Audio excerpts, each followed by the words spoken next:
Before I get going again, I want to mention that I'm going to be using three different nibs, and they each have a different width and springiness to them, and they're going to give me the ability to get just a very fine line with this one. This is the one I demoed with in the Introduction to Pen and Ink, and then I have kind of a medium line that I did all the drawing so far with, pretty much.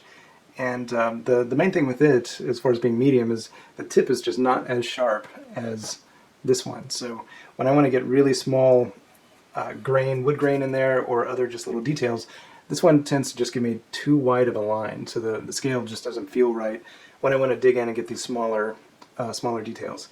And then this one I did break out to fill in these areas, and the reason why I did is that it is also fairly wide at the tip, but it also is a metal alloy that is really springy and loose, and you can actually very easily spread the tines on the tip. And so when I need much wider swaths of ink, if I need to do some filling in, or just like I still want to work on the shadow up here some more, this wider one's going to help. These two, by the way, these two tips, these two nibs came in the same set. I just happen to have two holders, so I'm just gonna, well, three holders. so I'm just gonna keep them in their own holders, but I can easily, pull these out and just swap them if I only have one holder. This is the equivalent of just having multiple pens. And so, like for instance, with these guys, I've got a 1 and an 8, so very fine and a fairly thick, and my 5 is somewhere else at the moment. But it's kind of like having three pens, so I can go to any one of these to get the line width that I want. As far as what's going on with the drawing, I'm still, I want to do the barn first, and so I'm just going from left to right, and I'll just continue that until pretty much the whole barn is done, except for right around this tree.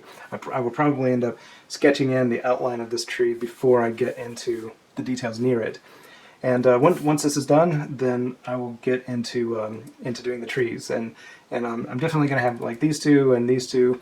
And I'm still trying to decide on what to do about these in the background, whether I'm going to keep them as is, or I'm thinking about this one on the left, just offsetting it as I draw it with the ink, and that way it maybe shows up about half a finger's width to the right instead of where it is now. And then this one, I'll just decide, I'll just do it last pretty much. And if after I've got the other trees in there I'm happy with putting it in, I will. Otherwise, I'll just erase the pencil and forget it was ever there. So yeah, I'm gonna just get to it.